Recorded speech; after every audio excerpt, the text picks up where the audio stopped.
If you're looking for a perfect beginner headset for gaming, music, and movies, this might be your answer. Nubwo had sent me out this gaming headset for me to review, and I'm going to give you my full honest thoughts after having tested it for the entire day. This is the test audio of the Nubwo wireless gaming headset. Interstellar is the best movie of all time. Andrew Garfield is the best Peter Parker Spider-Man. Now there's a few pros and a few cons. I'm going to start with the pros. Pro number one is that functionality wise, the headset does fit my head very well, and it is adjustable on the tops on each side. The shape of these ear cushions fit well, and I have some pretty big ears, but it also does help that these are actually ultra soft ear cushions, plus they have memory foam on the inside of them. And weight wise, it's only 286 grams, so pretty lightweight. Now for probably my favorite feature of the entire headset is that there's 3 different EQ modes. There's one for gaming, one for music, and one for movies. And all you have to do is just double tap this mute button and it'll go from gaming to music to movies. And you can definitely tell the difference in quality between the 3 when you're actually, gaming. For example, I don't want to have it set on the music EQ when I'm actually in the middle of gaming, or vice versa when I'm watching a movie and I have it on, say, the gaming mode.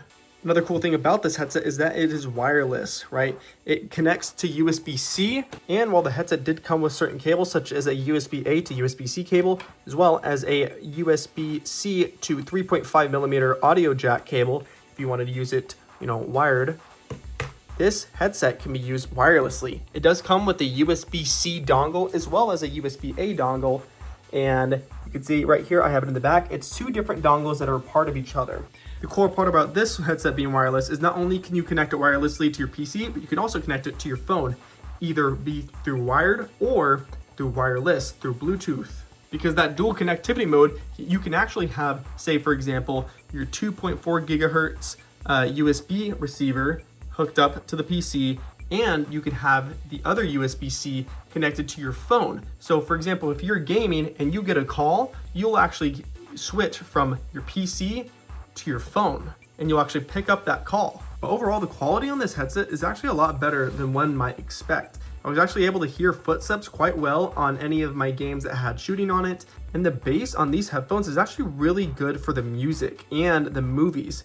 Obviously, just make sure you have the EQ mode selected for gaming or music or movies, and one cool thing is that this headset will actually tell you what mode you're on. So if you double tap the mute button, it'll say gaming mode activated, or vice versa with movie or music. But with that being a pro, some can also see it as a con. It is a little bit weird every time you switch the EQ modes, seeing if it's in music or movie or in gaming mode. Not really a con, but more of just a, Something else that I had noticed is that the overall quality, it doesn't feel too premium. It does feel a little bit flimsy and plasticky, but nothing that you would notice, especially being that it's so lightweight. So it kind of does offset that con. So while the sound quality could be a little bit better and the functionality of the microphone could be a little bit better, I will say it is definitely off-put by how good the bass of these headphones are. Honestly, for the price, it actually comes in a lot better than what you would expect. And honestly, I would say that this is absolutely a very, very usable microphone. But overall, that was my entire experience of using this headset with my PC while doing gaming and music and watching movies. All here with my PC. I've been using it wirelessly this whole time, and I didn't even need to use it wired. But like I said, there's a whole bunch of different ways you can use this headset, which is why I think it's so worth it for the functionality aspect of it. But in other words, I'd be curious to see if anyone else has tried this headset, what you guys think. And if you've had a good or bad experience, I'd love to know in the comments.